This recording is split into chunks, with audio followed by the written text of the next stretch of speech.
गाँव चांदपुर की कच्ची गलियों में धूल उड़ती थी। गाँव के किनारे एक पुराना, आधा टूटा मकान था, जहाँ शाजिया रहती थी।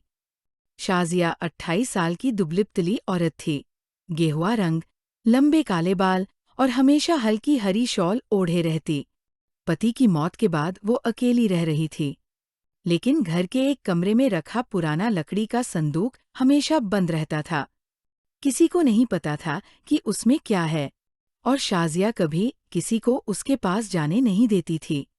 एक दिन शाम के वक्त गांव के बच्चे गेंद खेलते खेलते शाजिया के घर के पास आ गए।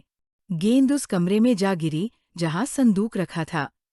शाजिया ने फौरन आकर दरवाजा बंद किया और बच्चों को सख्ती से डांट दिया। उसके चेहरे पर डर और गुस्सा दोनों झलक रहे थे। गांव की एक बूढ़ी औरत, जीनत बीबी, जो सबकी खबर रखती थी, ने ये मंजर देखा। रात को वो अपनी सहेलियों को बताने लगी, उस संदूक में जरूर कोई पुराना राज छुपा है। मैंने अपनी जवानी में ऐसे संदूक देखे हैं जिनमें लोग खतरनाक चीजें रखते थे। गांव में अफवाहें फैलने लगी। 2 दिन बाद आधी रात के समय बाहर तेज बारिश हो रही थी। अचानक शाजिया के घर से किसी के रोने की धीमी आवाज आई।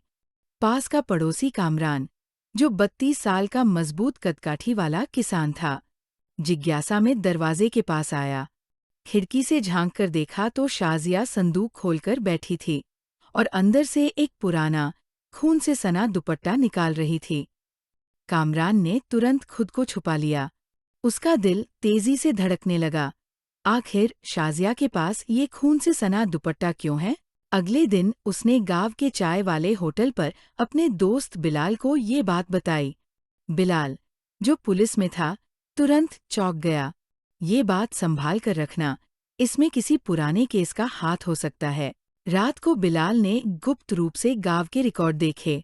उसे पता चला कि 5 साल पहले शाजिया का पति अचानक गायब हो गया था और उसकी गुमशुदगी का केस आज तक हल नहीं हुआ। रिपोर्ट में एक लाइन दर्ज थी, आरोपी शाजिया पर शक, मगर सबूत नाकाफी।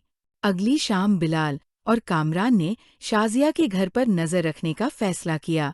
आधी रात को फिर वही आवाजें आईं। इस बार उन्होंने खिड़की के पास जाकर साफ देखा।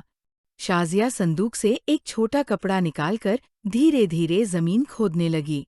आखिरकार शाजिया ने जमीन से एक छोटा सा लोहे का डब्बा निकाला।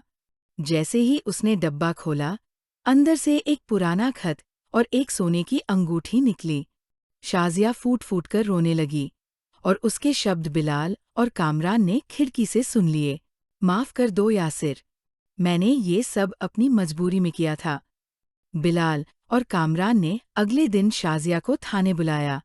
वहां शाजिया ने सच्चाई बता दी।